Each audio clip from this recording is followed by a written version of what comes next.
Bueno, seguimos aquí en Mesa de Prensa y ahora nos acompaña Yaneiri Boyer, que es ex jefa de Servir. ¿Cómo está? Buenas noches, bienvenida. Muy buenas noches, gracias por la invitación. Bueno, ¿qué le parece que desaparezcan Servir? Porque aparentemente todo apunta a eso. Un craso error porque una institución que puede ser perfectible, que puede ser mejorable, básicamente se le fortalece o se ve cuáles son aquellos aspectos que tendría que mejorar, pero no se le destruye. Sobre todo teniendo en cuenta que el servicio civil estuvo huérfano por muchos años antes de la creación de Servir, casi 15 años aproximadamente, que no había ninguna autoridad rectora, y cuando se crea Servir, se comienza a poner en orden lo que había quedado a la deriva durante muchos años y que ha costado construir gota a gota, paso a paso, hito a hito, lo que se ha avanzado durante este tiempo. ¿Se avanzó?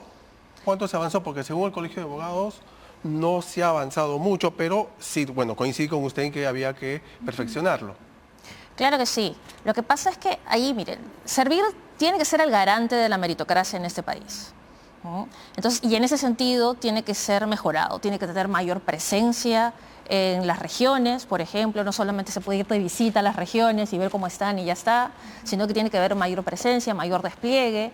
Cuando nos tocó estar al frente de Servir, por ejemplo, no existía un sistema integral de recursos humanos para todo el Estado. Básicamente se dependía de la data del Ministerio de Economía o del Ministerio de Trabajo. Entonces, en ese sentido, digamos, hay cosas que se tienen que mejorar. Avances. Avances significa que lo que primero tenemos que entender es que el servicio civil o la ley del servicio civil no es solamente un régimen laboral como se quiere pensar, sino que es mucho más que eso. Es un cambio cultural.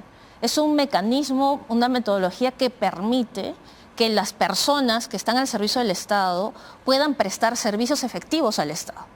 Es cómo hacemos, ¿no? La reforma del servicio civil no es otra cosa que cómo hacemos para que las personas que están en el servicio del Estado presten servicios de calidad. Que un director de infraestructura pueda fiscalizar o hacerse cargo de que el puente que se está construyendo no se caiga, ¿no? Que tengamos carreteras de calidad, que si vamos a pedir un DNI o un pasaporte nos lo puedan entregar oportunamente y dándonos un servicio de calidad. Entonces, de eso es de lo que estamos hablando cuando hablamos de reforma de servicio civil, de mérito, capacidad al servicio del Estado para mejores servicios a las personas. Y si eso lo mellamos, entonces estamos poniendo en riesgo, en serio riesgo, la viabilidad de este Estado, de este país, como prestador de servicios a la población.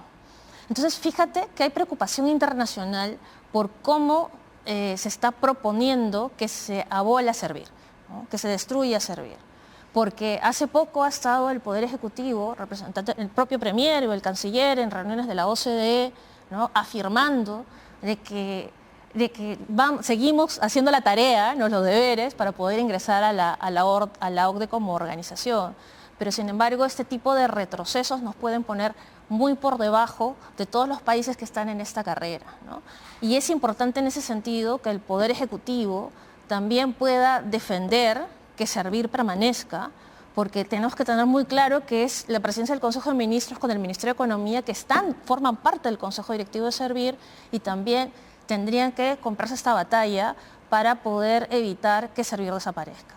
Claro, otro problema que también se advierte es que estaría también afectando al establecimiento de procesos disciplinarios claros, ¿no? Procedimientos disciplinarios que son advertidos por el mismo Servir y que eventualmente generan o podría, por así decirlo, dejarse de prestar atención con la abolición de esta institución. Sí, y de la ley del servicio civil en general, que tiene todo ese sustento normativo. Pero lo más importante es que es todo un cambio cultural. Los cambios culturales van de gota a gota. Puede parecer imperceptible, pero si pudiéramos hacer un símil, es como cuando tú vas a un edificio enorme, ¿no? Y por el cual estás pagando una renta, ¿no? Entonces entras al departamento que acabas de alquilar y lo que tú esperas es que al encender la luz se encienda, ¿no? Tú no sabes a veces cómo están los cables ordenados en la parte de atrás, ¿no? O incluso las cañerías, tú esperas que abres el grifo y que salga agua, ¿no? En ese sentido, todo lo que tiene que ver con recursos humanos es un componente que es como la luz dentro de un edificio. ¿no? Entonces no lo echamos en falta o no nos damos cuenta lo importante que es hasta que falta, ¿no? Entonces, en ese sentido, todo este sistema de gestión que se ha ido construyendo es importantísimo para poder mejorar los servicios que se prestan. Te voy a poner un ejemplo. En el 2022 se dio una ley de idoneidad. Se promulgó en el Congreso de la República, era del expresidente Castillo, y la ley de idoneidad lo que buscaba era que existieran requisitos mínimos para viceministros directivos, ¿no? Entonces, claro, salimos en ese momento a supervisar a nivel nacional, ¿no?, a todas las regiones para poder cumplir, para que exigir a las regiones y también a los ministerios que cumplieran con esos requisitos mínimos. Se desvincularon viceministros, se desvincularon secretarios generales, se desvincularon directivos, porque Servir cumplió un rol de garante de la meritocracia. Y ese es el rol que debe cumplir. Y fíjense lo importante, esta suerte de cambio cultural que a veces es imperceptible. O sea, cambiamos de yo haber escuchado en algún momento a gobernadores regionales decirme, mire, doctora, que ese cargo ya me lo han pedido, ¿no?, del sector privado, me han pedido ese cargo, esa persona tiene que salir, ¿no?, de decirme ese tipo de cosas que consideraban normales, a decirme, por favor, ayúdeme a conseguir personas idóneas que cumplan con los requisitos para poder realmente, yo quiero dejar una buena gestión, quiero dejar un legado. Y de eso tiene que seguir siendo garante Servir. Pero digamos, más allá de la mentalidad, en cifras, por ejemplo, ¿cuántos trabajadores ya están en Servir o de qué manera efectivamente ha podido mejorar la gestión estatal Servir? Porque, por ejemplo, recordemos que el poder del Estado que quiere derogar Servir no tiene Servir. El Congreso se desafilió de Servir cuando Servir todavía se estaba formando, no quiso que se implantara ahí. Entonces, ¿de qué manera sí ha contribuido en el Ejecutivo, que es sobre todo donde se ha impuesto Servir, a mejorar la capacidad de los trabajadores y esto a su vez ha repercutido, digamos, en una mayor eficiencia del Estado? Porque a veces eso es lo que no se ve. Es una muy buena pregunta la que mencionas, porque creo que si algo puede ser perfectible es hacer mediciones claras y concretas de cómo ha venido mejorando el servicio civil el Estado. Y ahí yo te doy dos ejemplos.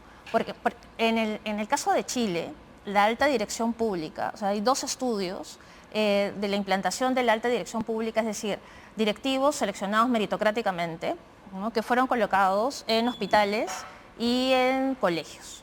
Entonces se evidenció, pero haciendo una medición del antes y el después, que servidores públicos elegidos meritocráticamente permitían que como directores de colegios, que hubiera una menor rotación de los profesores mejor capacitados y se redujo el número de quejas y denuncias por bullying en los colegios.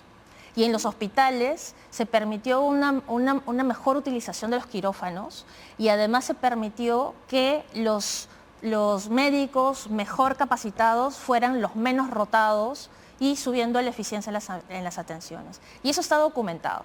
Hay un estudio de un investigador de la Universidad del Pacífico, el profesor Cusato, que ha rastreado proyectos de inversión pública y lo que ha encontrado en Perú, y lo que ha encontrado es que donde existían directivos seleccionados meritocráticamente, ¿no?, y que estaban siendo mejor pagados que el grueso, había habido una mejora en los gastos de la ejecución de los proyectos de inversión pública y además una mejora en la suscripción de los contratos.